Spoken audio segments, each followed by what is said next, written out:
Good afternoon. Welcome back. Nice to see your smiling, energetic faces. So, hope we had a great lunch. I heard a lot of positive feedback coming out of the workshops, particularly from the group that was up on the 6th floor doing improv. It kind of made me sad that I missed it, but there is another session tomorrow, I believe, if you would like to attend. First off, I want to thank Rana again for her brilliant work on our graphic artist capturing.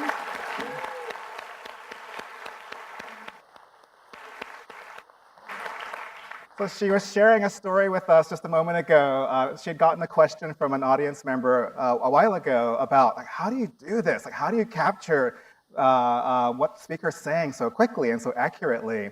And I think it is kind of a magic. It seems like you're a channel. It just kind of comes through you and through your fingers onto the board in some brilliant, beautiful way. So thank you. All of the art pieces will be photographed and digitized and placed on the conference website. So just know that those are being captured. You'll have access to them in high quality digital format for sharing. For sharing and enjoying. So I am very excited. This is our last home stretch for today. It's been a full day, a very energetic and exciting day. This session is also going to be beautiful and exciting as well. So a 60-minute session with two wonderful representatives from the University of Michigan, Vic Strecker and Uch Arthwaryu. And before I invite them up onto the stage, I just want to say a few words about their session. And so for me, this is an opportunity to kind of widen the angle lens a little bit on our topic of well-being. And so they're each going to have an opportunity to talk a little bit about their own research and perspective and work in this area. And then they'll be in conversation with each other about the topic of well-being and thriving. But as we were breaking for lunch, Vic was here preparing his slides, and there was music playing in the background, and he was literally dancing on the stage, getting ready for his presentation. And so for me, that's kind of an indication of what we're about to get from Vic. So I've known Vic for a number of years. Vic, I would say, is kind of a Renaissance man. Vic is a professor, he's an author, an entrepreneur, and you could be a comedian as well. He also carries a wonderful sense of humor. I don't know Ush, but Ush is a professor here at Ross, assistant professor of business economics and public policy, very passionate scholar and teacher and visionary. And so they're both going to, again, share with us their wisdom about this interesting topic of well-being. So I'll invite you to the stage now. Thank you.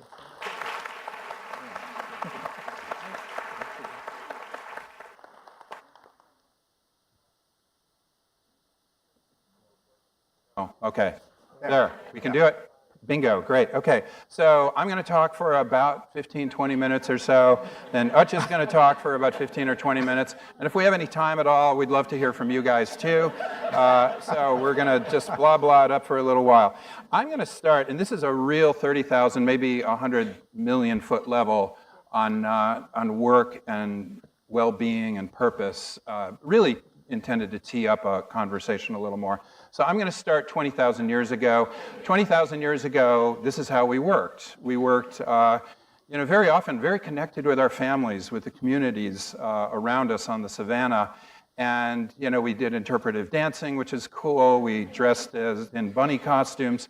And what's really important, these really are 20,000-year-old cave paintings. It's unbelievable. My favorite cave paintings are these, because it's showing this interest and need to connect socially with people. And I just think that's so amazing. So we're going to move through history just real quick, going to 500 years ago, where these Bruegel paintings, I love Bruegel because he painted real people, and these are real people doing real work. And, here they are, the butchers, the gardeners, and we have the restaurateurs, and we have the pharmaceutical company. All of these people were super important. And when they were able to rest, they danced. They had a great time. They connected together in a village. But if you want to start looking, let's say we could interview a couple of these people. Let's interview the 3 women going out to rake in the field. Let's say the young one right in the middle says, you know what, I'd really love to be like Joan of Arc. I've heard about her. And what would happen then? The woman next to her would go, are you a loony? Are you crazy? Do you know what happened to Joan of Arc? It wasn't good. So I'm serious, like, don't even think about doing anything else. This is your purpose. That's it. That's what you're kind of born and raised to do. Let me explain something about the real world to you and the universe. Here's the universe. So, first of all, God went ahead and created this universe for us, and he told us what our purpose is. And then, that's fine. And he gave us dancing. And he gave us cool stuff to be able to do. And by the way, if we don't like it, bad shit happens. Here's what happens.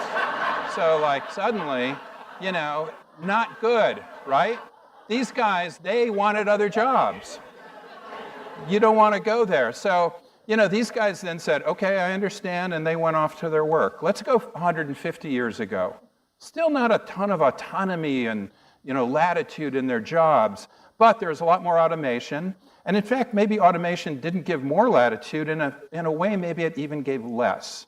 And this is so exemplified by, this guy, Charlie Chaplin in modern times. And in fact, I love this movie. This movie is all about really the dehumanization that automation has provided us. Let's move forward then, just 50 years ago, to another modern times. And this modern times movie just celebrated its 50th anniversary. It's called 2001 Space Odyssey. Anyone seen that? It's so funny. This creates generational differences. I mean, my students have never even heard of this movie. It's crazy. So I'll give you the short version of it, okay? They're astronauts on this ship going to Jupiter because they found this, this like object, this obelisk that was moving toward Jupiter, and they went out to see it. It turns out they weren't necessary at all. These astronauts, the humans, were not necessary. What was totally necessary was this little red dot in the middle called HAL, the HAL 9000 computer. And so here what we're talking about is artificial intelligence. 50 years ago, Stanley Kubrick started thinking about what would happen when computers got so smart that humans were essentially no longer necessary. It's really key to our modern world right now as we're thinking about it. When we start seeing this, we're going, wow, what's up with you? Well, he might say, HAL, the 9000 computer might say, remember that? That's gone. That's not important. Remember, even thinking about the universe, you're not important. 150 years ago, we thought probably there's this one galaxy, maybe a little, that's about it, about 6 planets or something. Now there are what? There are 100 billion stars just in our galaxy alone. That's been discovered. Guess how many galaxies? Over 100 billion galaxies. How many planets? At least a planet per star, per sun. Pretty unbelievable. We're small. We're not just small, we're totally insignificant now, one might argue. HAL 9000 might argue. So what happens to us? Well, we start getting a little nervous, right? We start getting a little bit more freaked out. We actually start getting friggin' scared to death. And we start killing ourselves. We start getting depressed. We feel alienation, as Durkheim called it in Suicide. We suffer from ennui, where we're becoming more disconnected.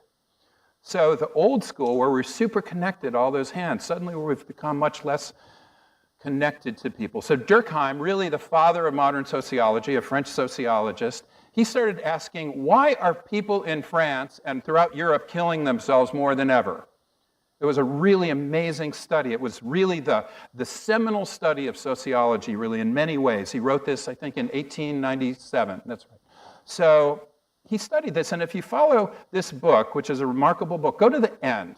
And the end, he says, you know what? People have to feel that they are an instrument of something bigger than themselves, part of a purpose that is bigger than themselves. And then he asked this amazing set of questions. He said, yeah, that's fine, but what groups should we associate with so we feel part of that collective purpose, right?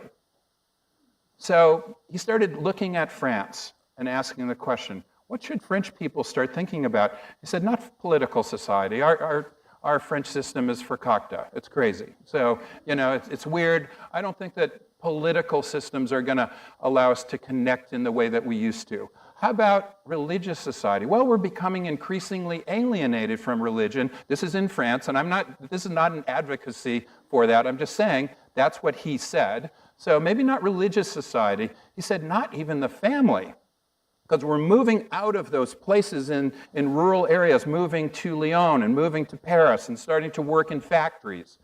That's why we're killing ourselves, because we're losing our connection. And he said, this is interesting, he said, besides the society of faith, of family, and of politics, there's one other of which no mention has yet been made. Can you guess? The occupational group or corporation. Well done. Is that amazing? What's weird is that he is a friggin' socialist. And he wasn't talking just about building unions. What he was talking about is actually the corporation may be the place where we spend most of our waking hours, that we could connect and find purpose, that we could find well-being through our work. We could find connections unlike others that we have ever done before. He said, I know it's a weird place to think about. Don't laugh at me. But he is saying that may be the most important place we can find. So Stanley Kubrick, who directed 2001 Space Odyssey, is really my favorite director of all time. He's amazing. And he wrote this about the universe, pretty interesting to me anyway. The most terrifying fact about the universe is not that it's hostile, but that it's indifferent. But if we can come to terms with this indifference, then our existence as a species can have unique meaning. He closed by saying this: however vast the darkness, we must supply our own light. I love that idea. I love that concept of thinking about supplying our own light. So I just wanted to tee off this conversation by saying, how do we supply our own light? How do we, as business people, as employees, how do we start creating greater purpose, greater meaning, supplying our own light, whether it exists from God or whether it exists from the universe in some way, or from our government or from our family? All of those are fine, but how can we do this at work a little bit more? Is that making sense? So that's what we're going to talk about a little bit more today. So I'm going to kind of stop for right now, and I'm going to let Utch go ahead, and he's going to carry on. And then at the very end, we'd like to hear something from you. Fantastic.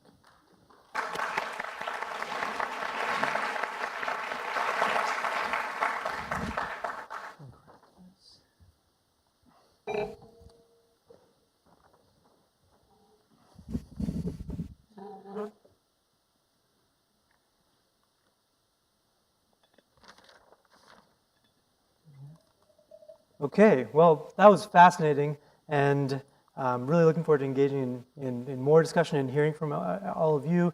We have a little poll plan that we'll hopefully get to after I talk to you for a little bit. The blah, blah, blah part of the introductory slide there. Thank you very much. What I'll say before I begin is that I'm an economist, and I don't believe in animation or anything fun, so I'm going to show you a bunch of graphs.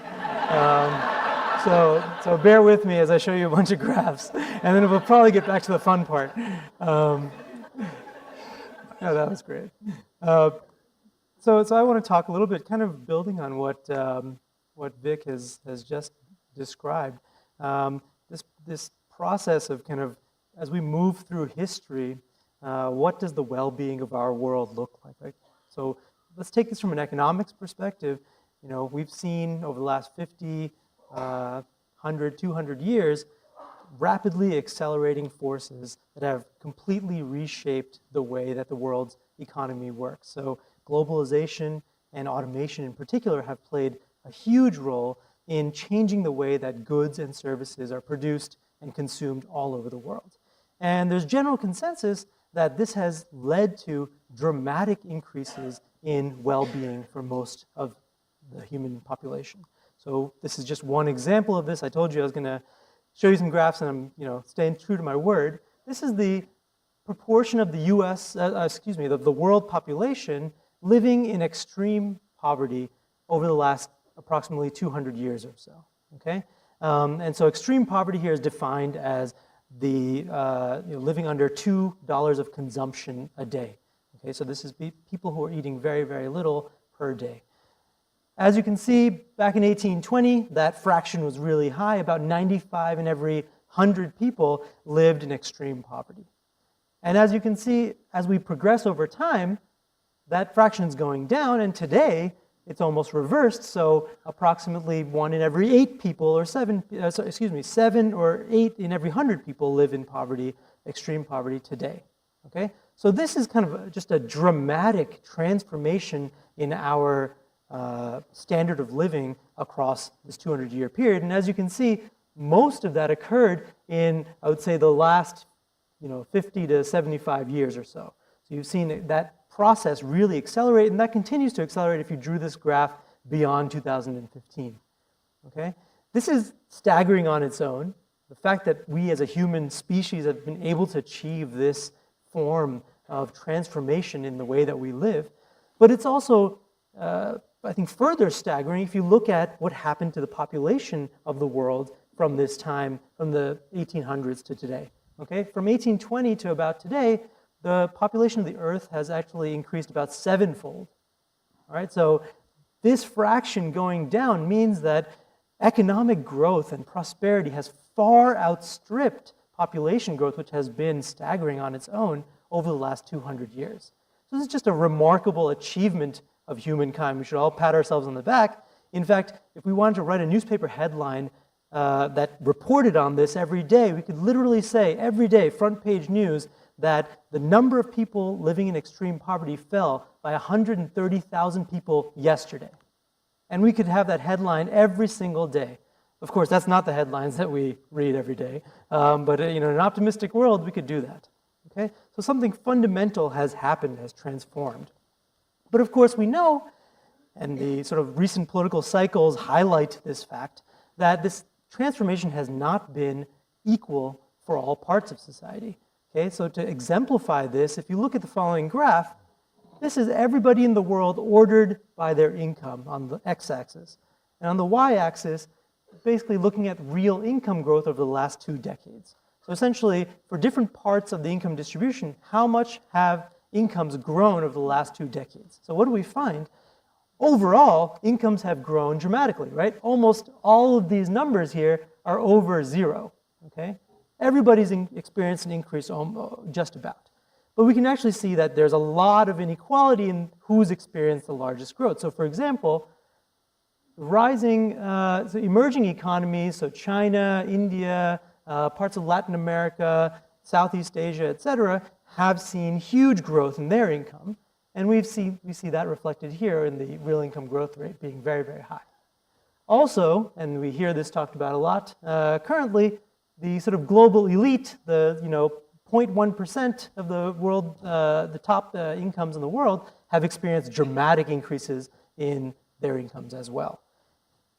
But if you look at other parts of the distribution, you actually see that there's a lot of disparity. So down here, the world's poorest population that I focus on in most of my work has experienced almost no income growth over the last, real income growth over the last 20 years. And actually, there's some parts of the distribution right here, which is basically the middle class in developed countries like the US that have experienced declines in real income over the last 2 decades, precisely because of these processes like automation that we've discussed.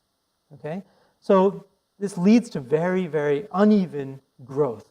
So then the question kind of becomes, who gets left out here and why? Right? And that's the sort of question that development economists like myself like to ask.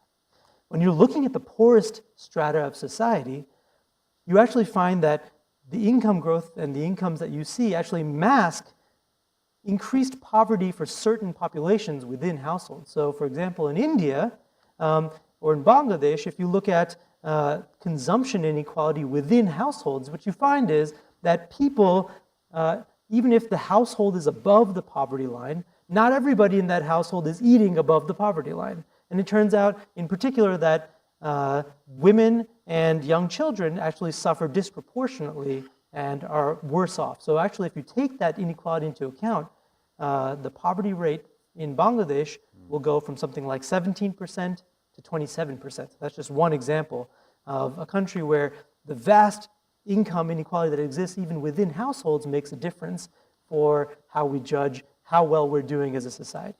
Okay?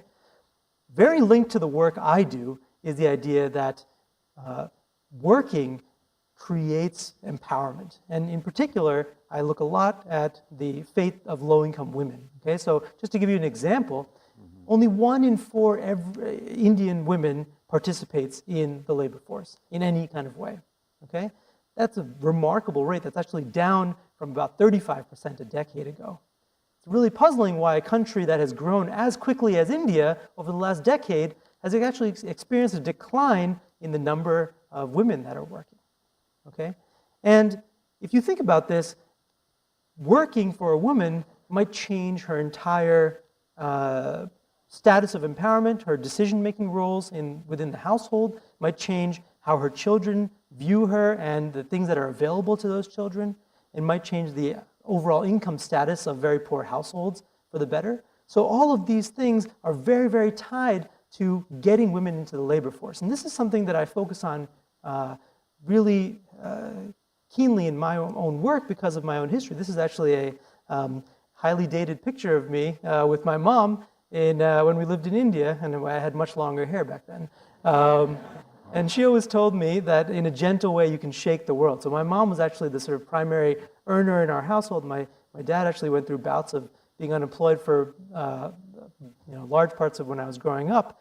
And that dramatically changed what I saw as possible in women in general as I was growing up, right? I saw that my mom was the one who went to work every day and came home and earned a stable income and provided for us. I saw that she had decision-making power in the household with what to do with those resources. I saw how empowered she was when she talked to other people, how empowered she was when she made her own life decisions. All of those things translated into sort of greater happiness, greater purpose in her life and in our lives as a family. So I got into this work with that in mind. About 2 years ago, I created an organization called the Good Business Lab, and I'd love to tell you a little bit more about what it does, because it basically takes the idea that worker well-being, and in particular the well-being of low-income women, is incredibly important not only to society, but also to businesses and to business growth. Okay, this is something that I'm preaching to a very large choir here about, because you all came to this conference because you know that already. But it's surprising the extent to which it's hard to inculcate that type of idea in the minds of business leaders who are making real decisions around what things to invest in their companies. Okay, so what we do at the Good Business Lab is we think about how do we emphasize worker well-being, create programs that generate improvements in well-being, and then measure the consequences of those programs not only for workers, particularly in low-income settings, but also for employers, right? Because if you want to make that link between worker well-being and a more productive firm, then you have to make that in real sort of profit bottom line terms. So what I do in my work is I source innovative programs from the ground up, for the most part, where we talk to workers and ask them, what do you need? What is really constraining your life? We design programs that workplaces can implement in a cost-effective manner, and then we work with companies to actually actualize that intervention and test and evaluate its impacts both on workers as well as on business outcomes. So we measure things like productivity, attendance, retention, and other types of workplace outcomes that can be tied into the bottom line of a firm. And then we can make the argument that certain programs, not all of them, are going to be really valuable for workers, but also, it turns out, really valuable for the employer. And that's a really crucial argument and a link to make, because then it allows you to say, look, when you're thinking about scaling this program, when every employer is thinking about whether or not to invest in their employees in a particular kind of way, whatever type of program you're thinking about, how do you actually evaluate what that's going to do to your bottom line? And really, it's honestly making the argument that not all of what you put into workers is going to be cost, right? It's going to be coming back to you in a certain way, and let's quantify how much of that money comes back. And so that's a key purpose of what I try to do in my academic work as well as in the work of Good Business Lab. Just to give you some examples, we're running trials in real factory context where we're evaluating the impacts of tackling anemia among female garment workers, where we're looking at unlocking female labor, so getting more women into the labor force through rural training centers. We're very interested in the role of soft skills and the impact that soft skill training can have, particularly for managers, because we know through the worldwide Me Too movement that a lot of the negative treatment of women workers in positions where women do not feel empowered is generated by superiors who are not used to communicating with women in the appropriate manner. How can we train managers to better communicate with their female workers? And does that actually generate improvements in the female workers' well-being and ultimately their productivity? That's another trial we're doing. And finally, we're addressing worker grievances through anonymous communications technology. This is the old idea, in the positive business and management and organizations literature, that when faced with a negative employment situation, workers either quit and move on to another job, or they voice their concerns and then they see some action that actually ameliorates that negative employment relationship. And so if you give workers that opportunity to communicate grievances and generate positive impacts on their sort of well-being related to their employment, then can you actually generate better firm outcomes as well?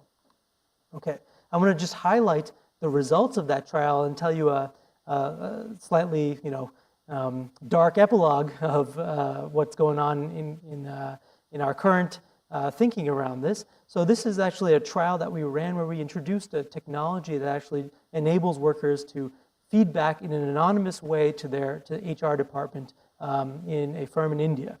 And so what we did was we essentially assigned workers to a treatment condition or a control condition. The treatment condition had access to this new tool. The control condition did not. And then we basically tracked out what happened to retention of these workers over time.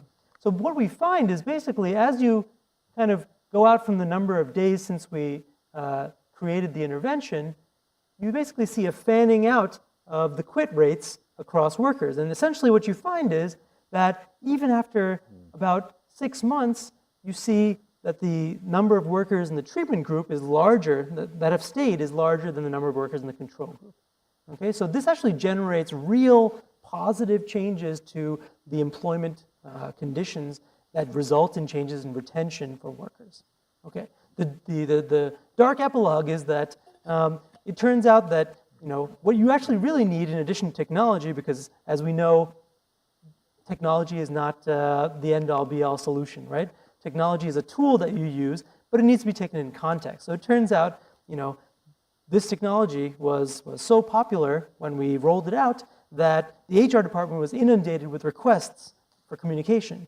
And what happened then is HR essentially shut down this mode and stopped tracking what was going on in the dashboard.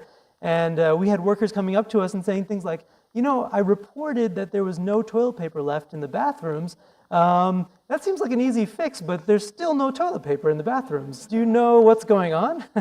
And what happens then is you might imagine that worker thinks it's not actually very beneficial for me to keep funneling my communication into this technology if it's going into the ether, right? If it's not really being responded to in an appropriate manner.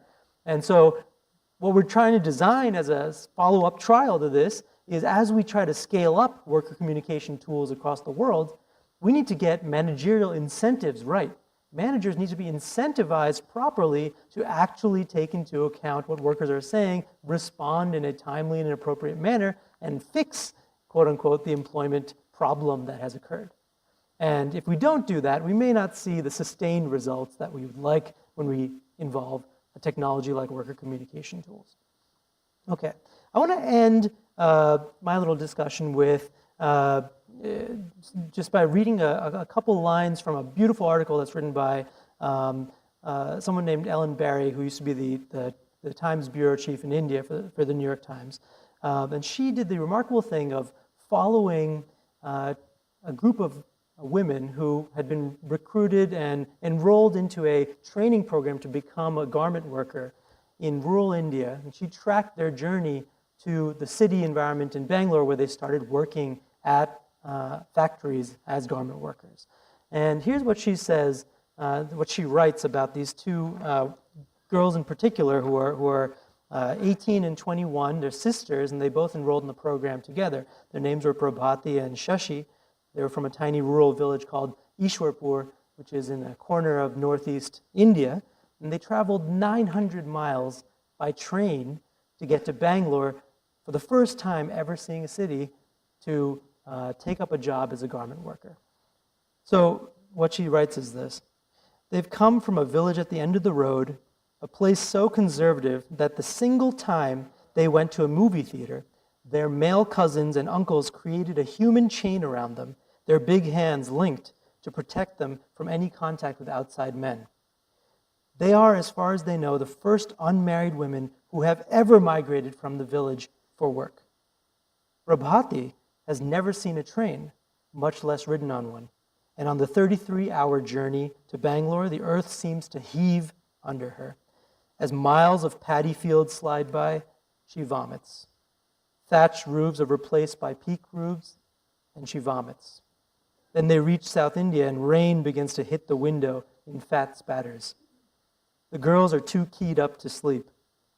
Climbing onto the roof, they can see the sun rising over a landscape of other roofs, where in all directions migrants seek a breath of quiet. They can gaze up there to the 22nd story of an apartment building where residents come out to hang their laundry on balconies. It's one of the most amazing things that they've ever seen. Big people looking tiny.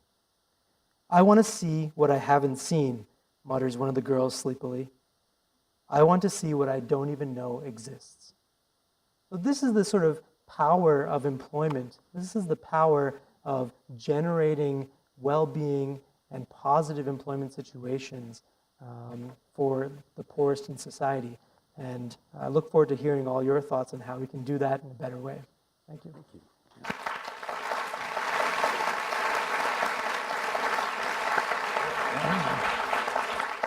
So we have some more time, and what we wanted to do, first of all, I just want to say in thinking about what Ach was saying, I started thinking about how many definitions there are of well-being.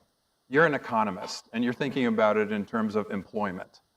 And maybe especially in developing countries, that's super relevant. I've been thinking about it in terms of being purposeful and having a purpose in one's life. Here's what we'd like to do. We'd like to actually hear from you guys now to blah, blah, back to us just a little bit. And I guess Poll Everywhere was used this morning. I wasn't there. But if you don't mind pulling out your smartphones just for a second. And first of all, I want to find out what's on the wallpaper of your smartphone. Who has their children? Wow, okay. So I love to ask people this because it's starting to get at what matters most to you. And I think that being purposeful is applying your best self to the things that matter most. And so a lot of you clearly think about that. How about a partner or spouse? Anyone? Okay. Parents? Okay, a couple people. How about a dog? Nice. Any cat people in here? Oh, fine, okay. Cat people. So there are cat people in this room. Fine. All right, so horses? Any horse people? A horse on your smart? Really? Awesome, okay. So anyway, I love to just start by thinking about that. Now, if you don't mind going to the texting part of your phone, and in that poll, we're not going to use the same poll. So if you don't mind hitting leave, just type in leave, and you will leave that poll. And then, if we go to this other poll, which is my poll, if this works, yes, it does. Okay, and if you just type in 37607, that's my poll. And then if you put Strecker in, S-T-R-E-C-H-E-R, not streetcher, streetcar, stretcher, S-T-R-E-C-H-E-R. And then just, if you wouldn't mind expressing a couple words, because Ach and I clearly have some, it's not that we differ in opinion, but we just have different perspectives of what well-being means. And we'd love to have your perspective on what well-being means. Wow, awesome, okay, peace, happiness, balance, health, whoa, okay. put in as many words as you like that you think might be relevant to that term, this really amorphous term that clearly has created two very different talks too. By the way, Utch cheated because he used data. That's not nice. I needed to counter the animation in some way. Yeah. So, peace, wow, this is wonderful. Calm. That's great. I'm conscious. Security. Thriving. Health is a big one. That's interesting. So health and well-being, you're connecting the two together. That's interesting. Because I would say, I'm in a school of public health and school of medicine. We talk very little about well-being, actually. We don't connect the two all that much. And when we do, people say, why are you in this field? Love. Wow. Has anyone talked about love in here yet? That's maybe the highest order, and that's really interesting. We had a wonderful podcast this morning that opened that subject. Balance. Okay, so this is great. We have happiness, health, balance, peace. Somebody put in purpose, fulfillment, family. So you see that there are so many different areas. What? I see beer in there too. Beer. Yeah. Well done. Okay. I would put craft cocktails. I meditate every day, and I don't allow myself a craft cocktail until I've meditated, and I'm the best meditator you've ever seen. So it's all about incentives, Vic. Yeah.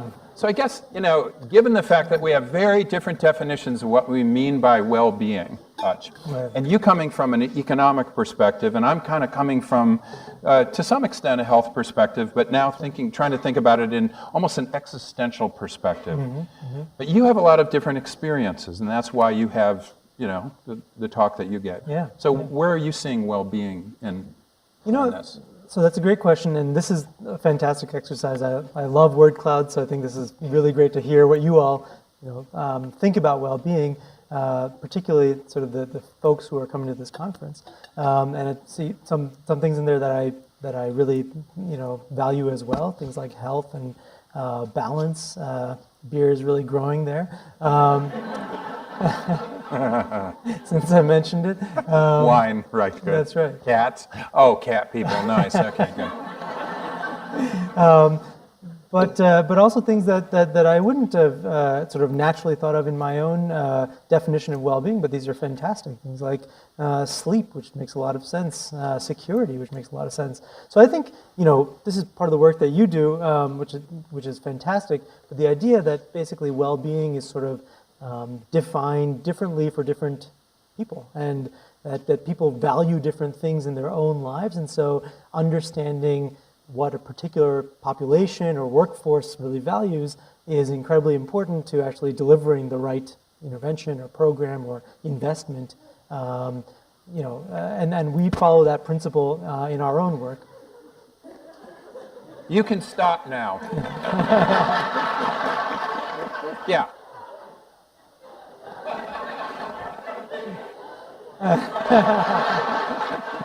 Okay. I see someone put in chickens. You see that? That was clearly bored with what we're saying. I get it. You get it. All right. So tell me this though, because you're familiar with Maslow's hierarchy. Right. It almost felt as you were talking about basically well-being, you were equating it with employment, and you're equating it with individual income and economic growth as yourself or a family, and I get that, and it's exciting.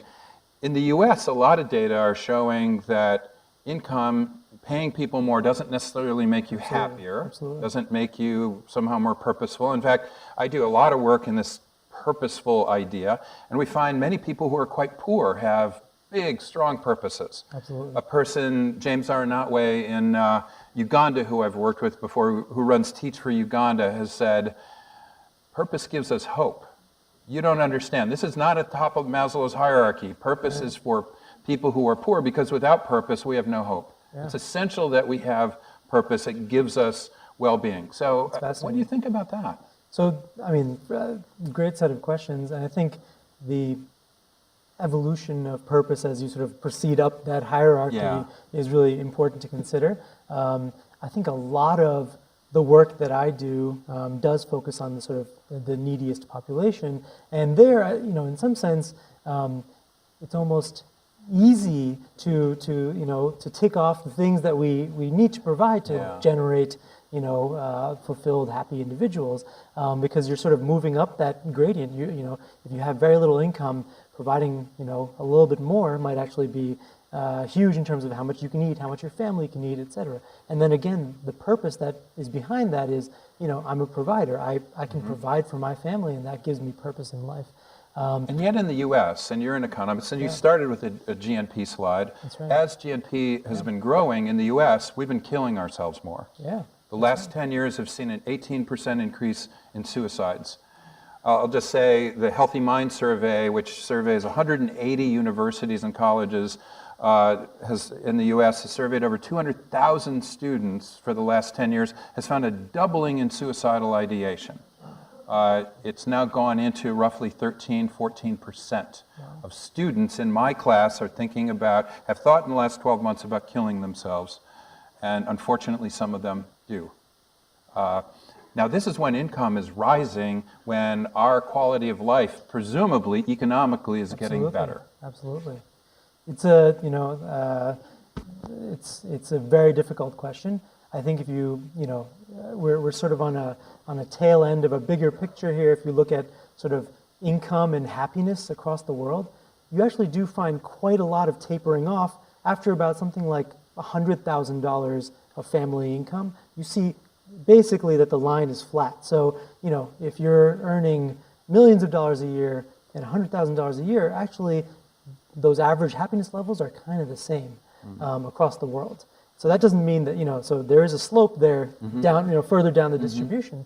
But really what we're seeing, I think, is something of a decrease after you get to a certain point where you have to look to other things beyond your basic needs to find purpose and to find happiness. So by basic needs, maybe, and health came up here, which is very important. So maybe health is really important, employment is really important. Some of these basic things, I think that would fit to some extent with Maslow's hierarchy, I think. Right.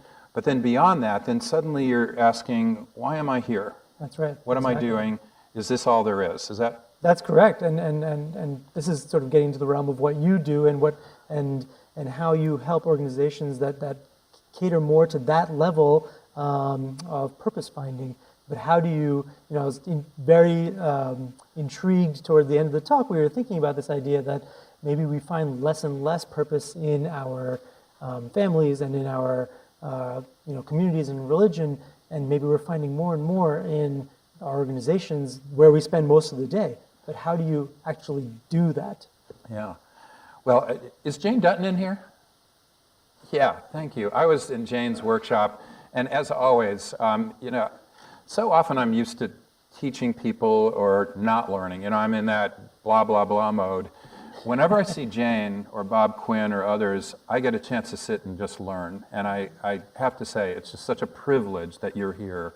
And we can learn from you. There's so much to learn from what you're doing. And Jane had us engaging in these exercises related essentially to what are we like when we're at our best. Self-affirmation types of exercises. And it's a little more complex than that, but she was really starting to think about those issues. And I like to think about being purposeful as applying what we're like at our best to the things that matter most in our lives. So there are two functions, and those are quite different things. What are we like at our best? You could see even a 2x2 table where we're really our best when we're talking about politics and gossiping about other employees, So we're not focused on what matters most. Or we could be focused on what matters most, but we're not applying our best self. We're phoning it in. Ideally, we want the yes cell. We're applying our best self, whether we're creative or we're analytic or we're great listeners or supportive, and we're applying that to the things that matter most at work, and we're applying it to the things that matter most in our lives. Yeah. So I'm doing a workshop tomorrow to talk about those things. But one thing that we found at Kumanu now is we have 19,000 people's written purposes where we ask, what is your purpose at work? What is your purpose at home? And we've now used the combination of machine learning and just brute force going through purposes, and we've identified 6 different purposes in general that people have, or maybe identities, or what typologies, whatever you want to call these, but the idea that everybody should be connected with the mission of the company is now, I'm starting to question that. When we look at all of these different typologies, we find 15% of people, when asked, what is your purpose at work? 15% say, I'm working because I'm attached to the mission of the company in some way, shape, or form. Any way, shape, or form, 15%. About 20% are connected to their team. So if I'm in a big corporation, I might see the mission on the wall and I might go, yeah, that's fine, I'm kind of cool with that. But I have a team and I'm connected with my team. Or I might be connected with personal growth. I'm here to become like a better person. I spend most of my waking hours at work. This is an important thing. Or I might be very connected as an achiever. You ever saw How to Succeed at Business Without Really Trying? It's the kid who's just rising up the ladder like crazy. And that person, by the way, when we look at their core values, responsibility is not one of them. It tends to be at the bottom. But what does tend to be at the top was achievement, but also learning. I'm here to learn. I'm here to be an expertise. I'm totally into being an expert in what I'm doing. I am raising up. We also find that those people have horrible work-life balance, if you want to look at that. They have horrible levels of stress. They're not sleeping well, not mindful, and very unfocused sometimes. And then we have transcenders. Those, by the way, we have people who are like pulling in a paycheck. We call them providers. I'm very annoying. I ask every taxi driver, every Leaf driver, every Uber driver I'm in, do you have a purpose in your life? At work? What's your purpose for working? And every one of them, to a person, has been able to answer that question. Wow. They say, well, I came from this country and, whatever country, and I work 12 hours a day, 6 days a week, so that my daughter will be the first person to graduate from college. And she just did, and she just got into medical school. And so that's great, wonderful. And so that's an amazing purpose. And many people in corporate settings have that provider purpose too. And of course there's mixtures. It's horrible to create typologies. There's more variance in this sometimes in between. But we found these typologies have very different characteristics in the people. And then finally there are transcenders. For example, a person at Dow said, an engineer at Dow said, I am here to improve the quality of people's lives. And you knew he could work at Dow, or he could work at a lot of other places as an engineer. So maybe he doesn't care as much as about the Dow mission as he does about this transcending purpose. And maybe he does phenomenally well if you nurture that purpose. So I'm thinking, like, this is complex stuff. Yeah. It's not just everybody needs to get in line, go over the hill, mission accomplished. It's more about how do you nurture each of those. Right. So I think that's exactly where I was kind of honing in on the idea that, one, I think classifying folks is obviously really complex and important. And I think as a decision maker in a business, you want to know sort of what does my workforce look like? What do my employees want? And what do they value? But then the other question is, so once you've identified that, I think you use a great word, nurture. How do you actually nurture that purpose? How do you actually create that channel for that person to be a transcender or a provider? So when we build interventions to help people create more purposeful work, at work and at home. Okay. And so we find that people need different things. Some people need to sleep better. Some people need greater mindfulness. Some people need to think more about their purpose. Some people need to think about their balance at home. I'm sure this has never happened to any of you, but after a long day at work, you get home and you have 200 more emails and you feel like drinking that craft cocktail. And you are like kind of humming, and then your partner comes up and goes, you're not even here. I have 2 here, I'm not at work. No, you're not here. You're not. I'm sure that's never happened to any of you. But then you have to kind of say, wow, you're right. I'm not here. So I do believe in work-life balance. I know a lot of people, Adam Grant doesn't particularly like that term. Ari Weinzweig hates the term. I get that. At the same time, those two people are workaholics. They have no balance in their lives. I'm sorry. Who knows? I have no idea. Actually, I'm sure they have great balance. But I'm just saying, I think that you should really consider getting home and being able to engage with your spouse. It's not like you're necessarily going to bring your spouse or partner to every conference and all your work. Your partner, like my partner's an artist and performance artist, and she does very different things. But I still need to connect with her and help her with her issues as she helps me with mine. That means I need energy at the end of the day, and that means I need to sleep well. It means I walk to work if I can. It means that I need to meditate. Beyond the craft cocktail. Right. So I need to think about creativity. I need to think about being aligned with multiple purposes in my life that may conflict. And if I am conflicted, I talked to a CEO recent, Paul Meister, I can mention his name, and Paul has been the CEO of Fisher Scientific and many amazing big companies. He was recently the vice chair of Revlon, and he said, I can tell you one thing, Vic, if a person gets a divorce, I don't care if it's a good divorce or a bad divorce, that's 6 months gone for me. And so you don't want work-life imbalance. And not that, that's always causes divorces. I'm not saying anything about that. I'm just saying work-life balance is important. Yep. And you do need to be connected in some way. So I'm an advocate for being able Absolutely. to have energy when you get home. Absolutely. So that you have more energy at work. I mean, I think in some sense this all ties back into the idea that, your holistically defined health is incredibly important for how you perform in the workplace. And the more that companies realize this, the more they can actually advocate for that, right? And it's so funny you say that. That's a great comment, because being in public health, most people look at what I do and go, well, that's not health. What you're doing, I think it's exactly, it is health, because I walk to work, or I try to sleep well, or I do other things, not for me, but because I have this bigger purpose. Right. And I want to be purposeful. I want to teach my students as if they're my own child, for example. Right. I have 200 children then, so that's a lot. That's a lot. That's a lot to deal with. You need a lot of energy for that, and maybe some craft cocktails too. Yeah. So anyway, that's kind of how I think about it. Yeah. No, absolutely. We have a little time. Did you want to? Yeah. No, I think Are there any questions from? This is a great time to open it up, I think. Yeah. Yes, Jane Dutton. Yes. I wondered if you could comment about when you've seen your work be most impactful.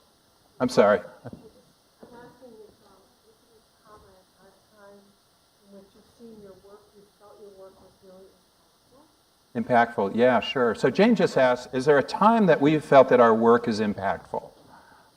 That's wonderful. Would you like to comment? Sure. Yeah.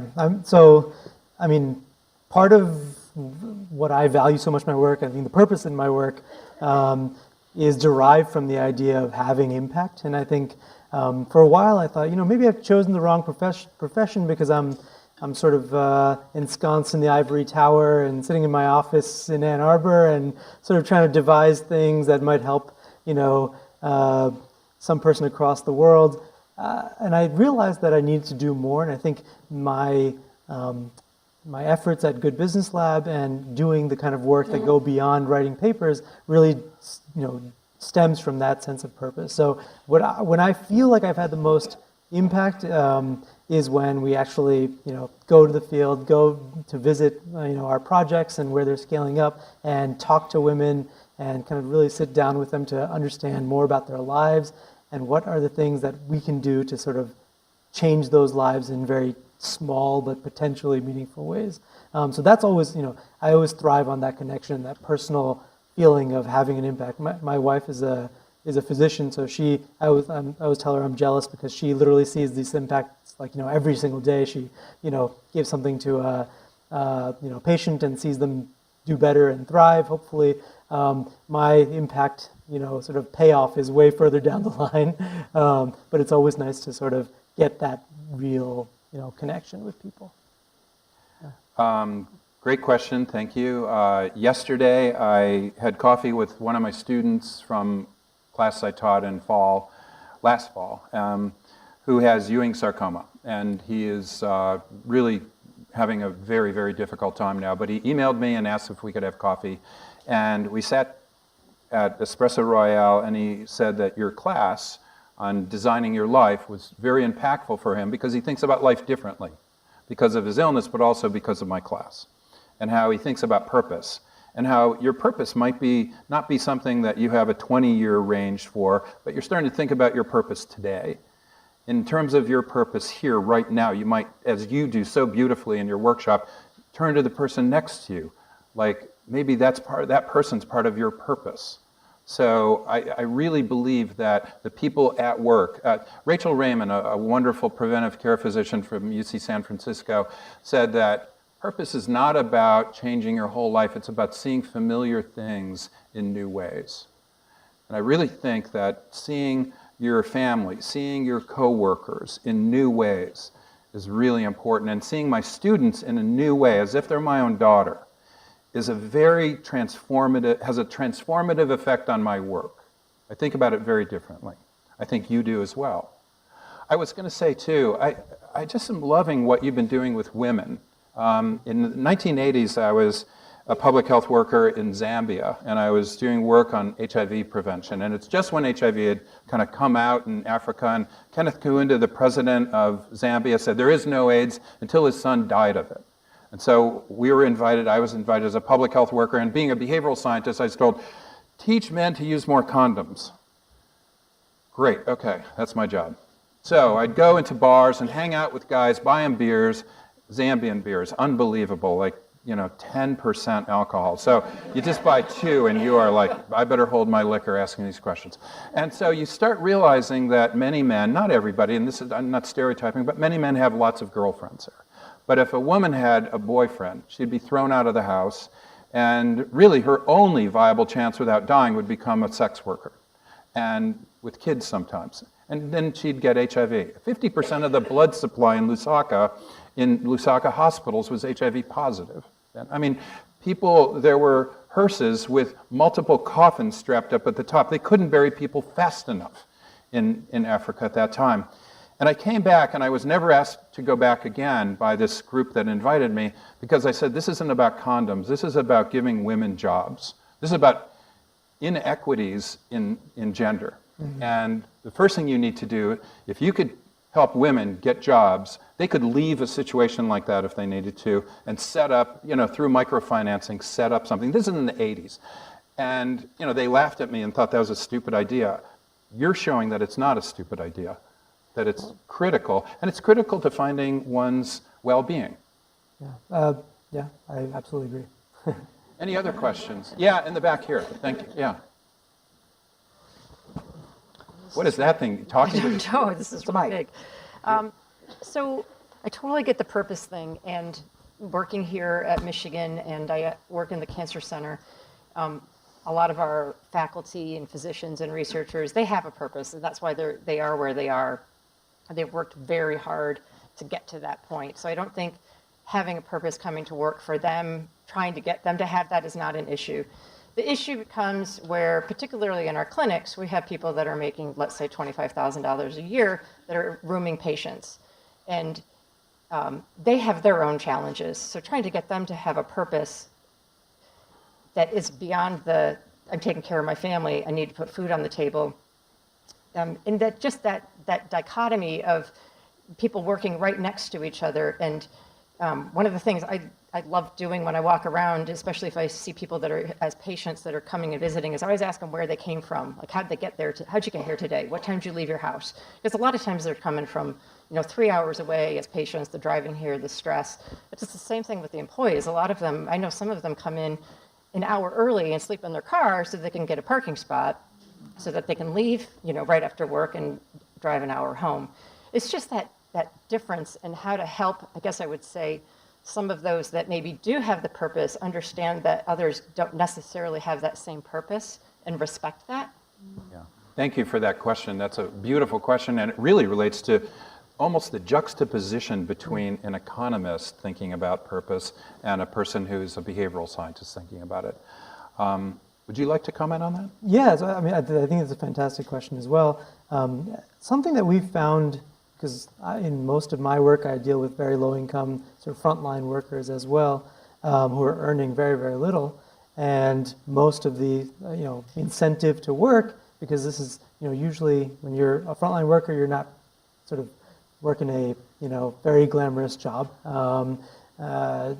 and I would say when we deliver interventions and we examine the impacts of a particular, say, skilling program or training program that we provide workers with, part of that impact, and something like, in some of these instances, we can measure the sort of mediation of impact across various mechanisms. About 20 to 25% of impact comes from that sort of reciprocity that's created. So in terms of building purpose for, a strata of society that's generally not thinking of their work as very glamorous, or maybe it's very hard physically or emotionally, or just is very taxing, and they don't earn very much, I would say making that part of the workforce feel valued actually generates pretty large returns in terms of things like retention and attendance and productivity in the workplace.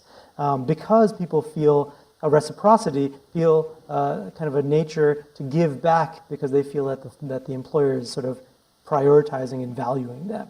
And so actually, it turns out, in terms of guiding that purpose, you can actually do pretty substantial things with the right intervention. But I agree that it remains a difficult problem because intrinsically it might be very hard, to convince that population that, hey, what you're doing feeds into some greater purpose. If I could channel Jane Dutton, I think she or Amy Wisniewski or others, they may say, there are a lot of people who have low-income jobs right in the cancer center, for that matter, who still have a very strong purpose and connection. Jane and Amy studied custodians at the cancer center, and I just saw a video a couple of hours ago from a custodian who had one of the most amazing purposes, and she is very connected. Now, whether it's proper to say, okay, you have a purpose, we can still pay you like crap, that's not fair. But if they have a purpose, I'm guessing they're not gone from work very often. I've spent a lot of time personally in my family at Mott Children's Hospital. I saw every day a child who was dying of cancer there. I get emotional about this because I saw a custodian every evening. The parents I never saw the parents. They were never there for a month. We were there all the time. So we saw what would go on, and this poor child was there. She was just there by herself, dying of cancer. And at night, this custodian would read her children's books every night. That custodian was never absent. That custodian was part of the medical team. And I just feel like saying, okay, you have to be well off in order to have a purpose is not right. I don't think that's true. I think very poor people, in fact, when you look at income and purpose, you don't see a strong correlation. Very often you see a negative correlation. So I think having a purpose is incredibly important to well-being. So I guess I don't take an economic view of that necessarily. At the same time, it's important, for example, as I've been told anyway, now in many parts of the hospital, they've moved custodians all over the place now, as if they're just robots, as if they're just automaton widgets. Like, how dumb can that be? Some consulting company came in and advised, people, oh yeah, these people are widgets, you can move them all over, you'll have more efficiency. I doubt it. So that's where we need to maybe rethink and how purpose is delivered. Maybe one more question. Oh, we have 0 time. So maybe we can answer any questions later on. Be happy to answer any questions after. I'm doing a workshop tomorrow morning about purpose and employees. Thank you so much. Thank you. Thanks. That's great. Okay. Thanks. Yeah. Very fun. Thanks. Yeah, thanks. Right. Excellent. Thank you. Yeah. Thanks very much. Wow, we've had a full and rich day, and we still have some lovely evening activities ahead of us. But I was thinking about the presentation we just heard and the blah, blah, blah, blah, blah. But I heard a lot of beautiful things in the blah, blah, blah. There are a couple of quotes that particularly caught my attention. So one from Uch, in a gentle way, you can shake the world. I mean, to me, that's such a powerful statement for the possibility that we all have in our gentle ways, we can all shake the world. And then one from Vic, which is, however vast the darkness, we must supply our own light.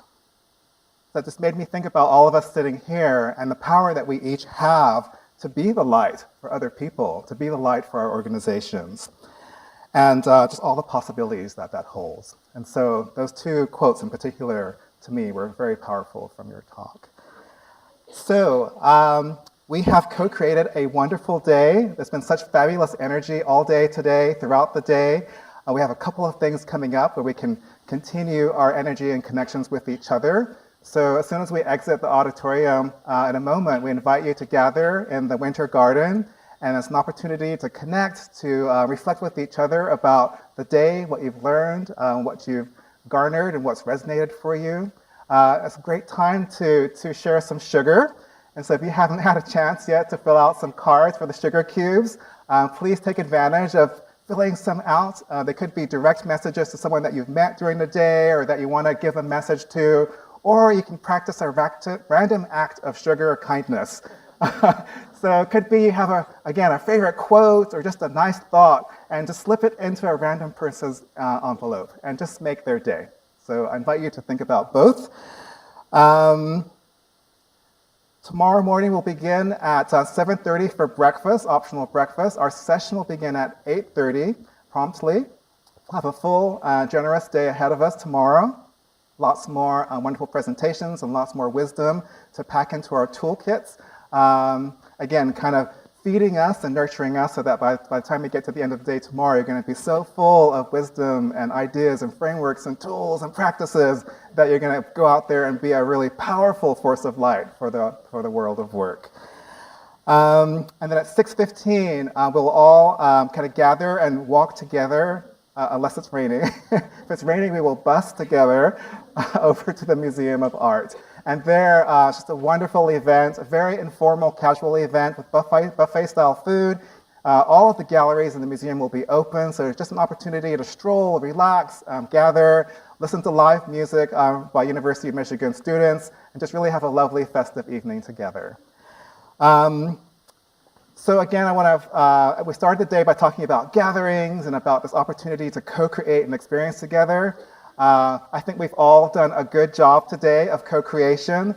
So what I would love to do is end the day by giving ourselves a standing ovation. So please stand and join me in thanking ourselves for a great day. Woohoo!